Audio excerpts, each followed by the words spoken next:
That's better. Kim here, and it's the day after Tuesday, which means it's Wednesday. I hope you all had a great 4th of July, or if you're not American, I hope you had a lovely, regular Tuesday. Did you party hard? One too many fireworks to the face? I hope it didn't suck. So it's Wednesday, which means we're doing Top 5 Wednesday, and this week's topic are your top 5 favorite books without romance. Top 5 Wednesday is a Goodreads group. I'll leave the link in the description down below should you wish to join in all of this fantastic fun. At first it was an easy task to find books without romance because I read mostly middle grade these days. But then I thought, well, maybe that's too obvious of an answer and we'll pick some books that don't have romance that are for grown-ups, and that turned out to be trickier than I thought it was going to be. But I was able to round up a few, and here are they. Top 5 books without romance. Number 5, The Little Prince by Antoine de Saint-Exupéry. Oh man, I'm so sorry, dude. This book may be categorized as for kids, but it's not.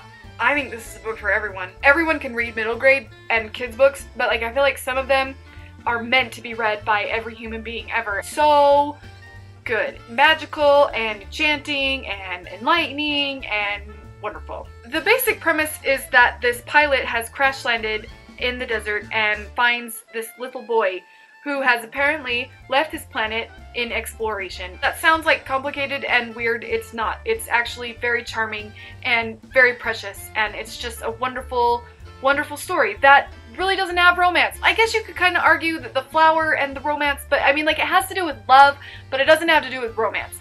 And those are different things.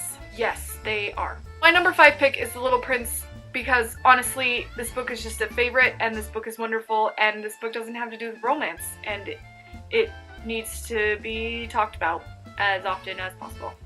Number 4, Damned by Chuck Palahnuik. Palahnuik? This book is super cool. This book is about a girl named Madison who's 13 and she dies and goes to hell. This may be about a 13-year-old, but it is by no means a book for 13-year-olds.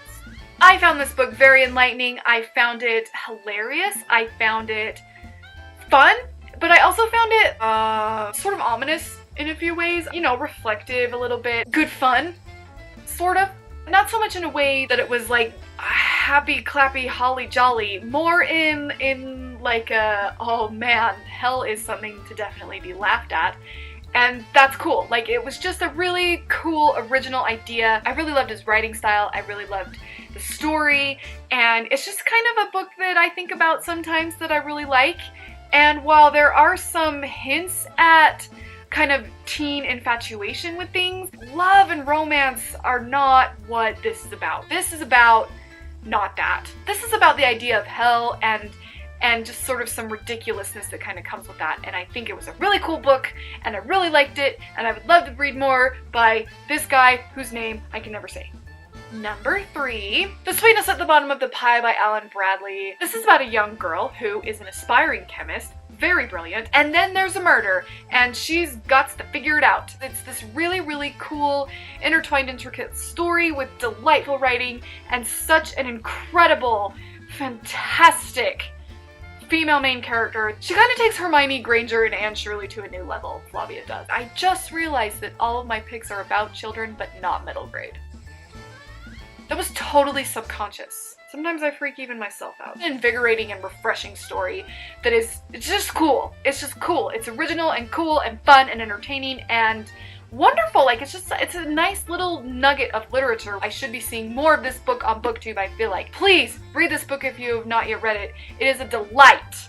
Number 2, The Ocean at the End of the Lane by Neil Gaiman. Apparently I can't go a single day without talking about a Neil Gaiman book. Such is life, because he's amazing. This is the story about a guy who remembers a time in his childhood when he came upon a little bit of mystery and magic. I don't want to give too much away because, like, the point of this book is to kind of, like, go through this journey with him. I just want it to be magic for you if you haven't read this, because it was magic for me. This book right here is one of the main reasons I love Neil Gaiman, because he has such a beautiful clarity with his writing that is honest and on point and easy to understand. It's not that he dumbs things down or anything like that. He just has a way of telling a story that is so just clear and concise, and I love that. Pure storytelling, right? Just storytelling at the core. This guy is so great. This book is full of like the magic, and it's exciting, and it's got wonder and charm, and it's just great, and there's no romance in it. I really love the story of this book. Like, it's such a great story, and so just wonderful. And my number one book that has no romance, another one about kids. I really don't know how I did that, but my number one book, The Book Thief by Markus Zusak. This book is pure beauty. It is tragic, and it is heart-wrenching, and it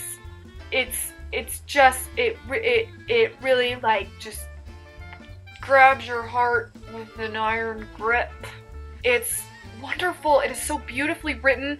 It's a beautifully told story. There's just so many wonderful things going on in this book. This is a story about a girl who has just been adopted during Nazi Germany, World War II times, and she's dealing with that. She's dealing with life during World War II. She's dealing with the new neighborhood that she's in and her new kind of parents and all sorts of things, and she steals books. That's her thing. That's what she does. The entire story is told from the point of view of Death. Death is narrating the story to you, and it's miraculous. It's just incredible, and it's beautiful, and it's sort of traumatizing, but like in the good way.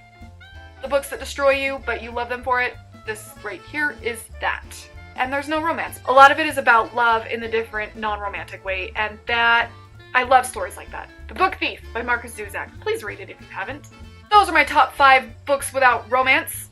I am sorry that I meant to not choose middle grade books and then chose books in which the protagonist is a child or teen. Can't be helped, apparently. Consider subscribing to this YouTube channel if you haven't already, because I don't know why you should subscribe. I have things to say to you. Thanks for watching!